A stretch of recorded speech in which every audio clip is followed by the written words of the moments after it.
Let's look at some typical freelancer clichés coming up.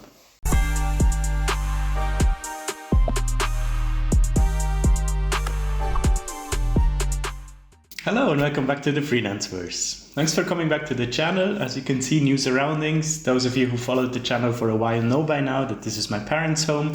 I'm back in Switzerland. I hope you all enjoyed last week's specialized episode on political translation. If you haven't seen it, I'm going to link it down below and up here in the corner as well.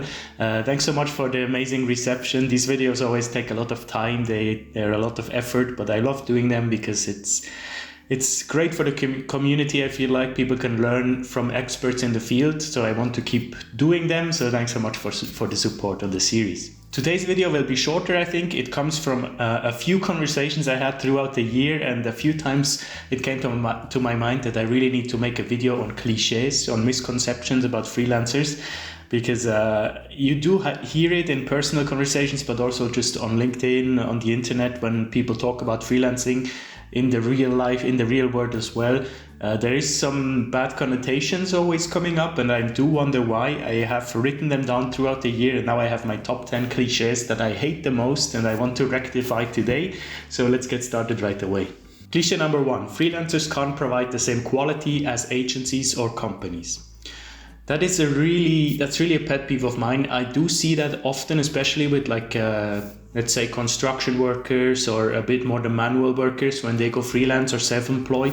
You do have this connotation of like, okay, yeah, a freelancer did it. What do you expect? The quality is what you get. You paid less for it, so it's what you get, right?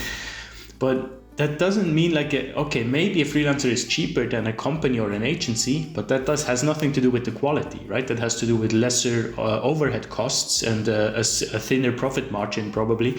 But just because something costs you less, that doesn't mean that the quality is less as well. Ideally, the freelancer would charge the same as an agency does or a company, but that's not always possible. But you can definitely provide quality that is on par, if not better, because especially for me, if I work with a direct client, then it's my reputation on the line, right? I need to be able to justify what I just did. If I work through an agency, it comes back to them. Of course, I will still try to give my best quality to the agency, but it's not my responsibility in the end regarding the end client. So I definitely don't agree with that cliche. So that's the number 1. Second one, freelancing is just a phase before you get a real job.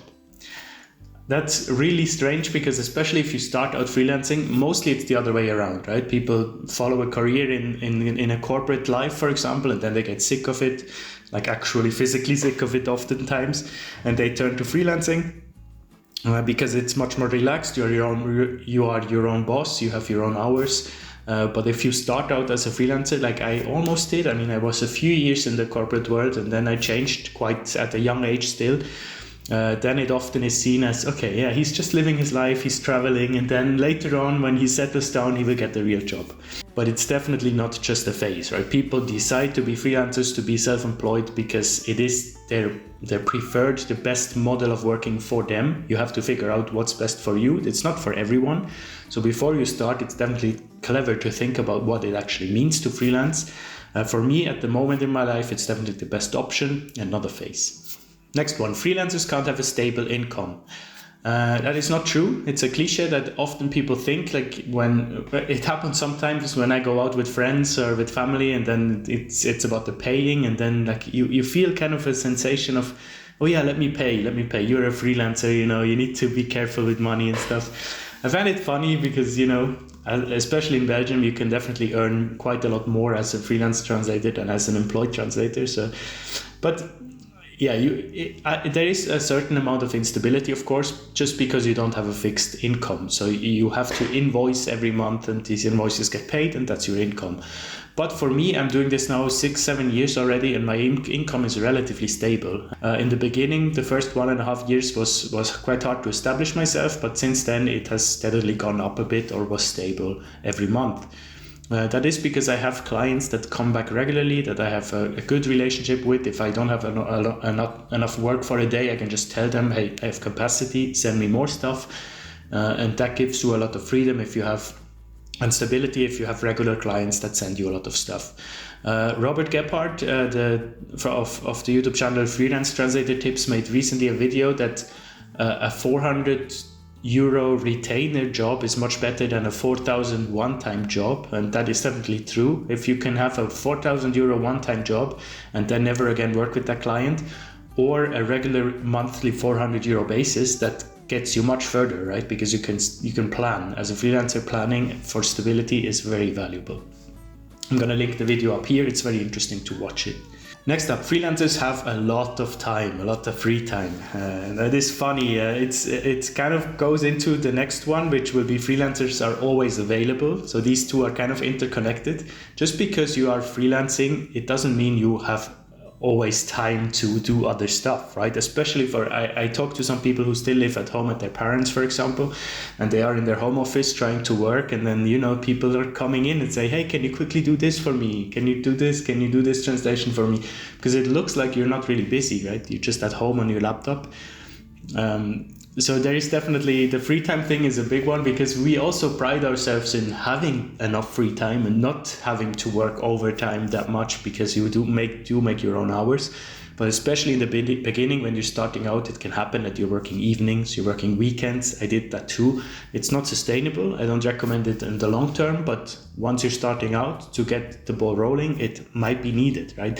So you really need to make clear boundaries, because just because you don't go to an actual job into an office, it doesn't mean that you have more free times than others. The same goes with the next one, are always available. You don't have to be always available for your family, friends, and your clients as well, right? Don't be scared to say no. It happens probably by now more times than not that clients ask me to do a job.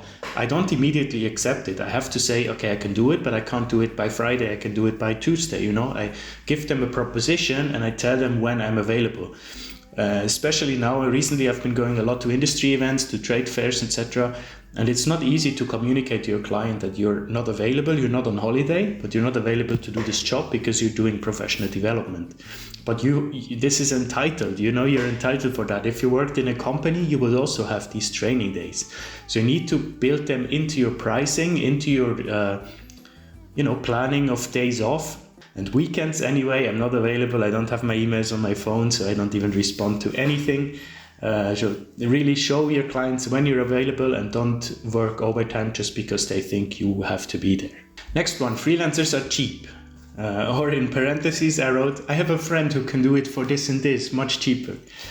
That is really one that bothers me a lot. Just because we are freelancers and not bound to a company structure, we should be cheap for some reason. That is not the case, right? You are actually coming to an expert that spent years of education. Remember, you're not just paid for the 30 minutes of translation you do, you're paid for the years of education, educating yourself, working on a specialization.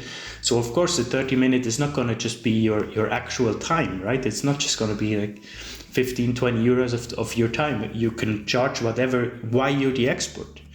And if you are specialized, that's when you can charge a lot.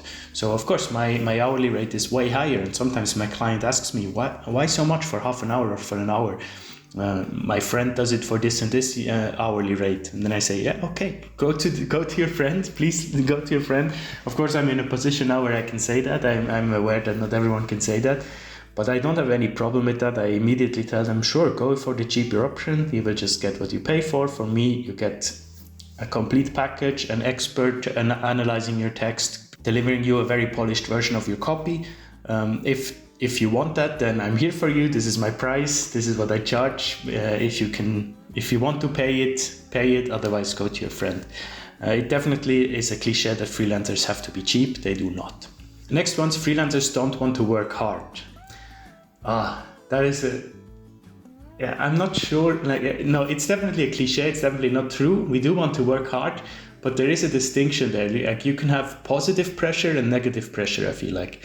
And as a freelancer, if you are your own boss, you have positive pressure because you want to perform. You want to do your best for your clients. You want to also do your best for yourself. Like for me, working as a freelancer has a lot to do with doing the best that I can, not only professionally, but also personally, mentally, physically as well. I want to take time to work on my mind and my body, it's part of a whole ecosystem for me. So it's not distinguishing between personal and professional life for me. It's all connected, right? You're one unity, you're one individual.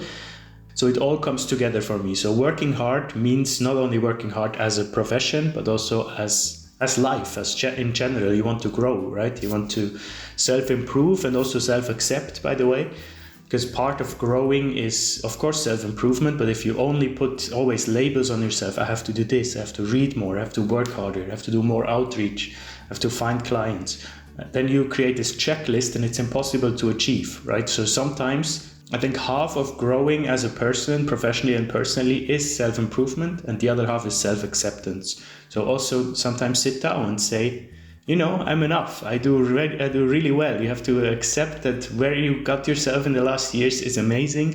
You're here, you're doing what you love, you're doing what you're good at. So sometimes also take a step back and accept your successes as well. And together with acceptance, improvement leads to growth. And for me, that's working hard as a whole and not just for someone else's company so they can make millions of profit. Next one, I think I have 3 left. Freelancers don't have real expenses. That is not true, by the way. Yeah, as a freelancer, you can just have as the same business expenses as if you're employed and you're working on daily expenses, right? You just don't have a expense form that you need to fill in and send to the accountancy, but rather you have to collect all your invoices, right? Whenever you buy a laptop, whenever you buy anything in the office, like even a coffee machine is fully expendable, right? A phone, paper, printer, anything that could be related to your office chair as well. And then also if you go out to dinner or to lunch or to drinks and it's somehow business related, collect all the receipts, and then send them to your accountant if you have one. Otherwise, fill the stuff out yourself. These are all tax deductible expenses. Also, if you do charity work, that's also tax deductible. Of course, I'm speaking of Belgium and Europe in general here, but I think it's mostly the case in most countries. And you have to be mindful of that. Work it into your daily routine that you do have business expenses. Really think about it. If you travel somewhere for a conference, this whole trip is business expense, right? So even the plane ticket as well. So collect all the receipts, send it to your accountant, and they will do their thing. They will work magic and save you a couple of thousands of euros. So I definitely do that regularly. Next up, freelancers are lonely. That can happen. So freelancing is definitely a more lonely profession than being in an open space office, for example. That's the other extreme, of course.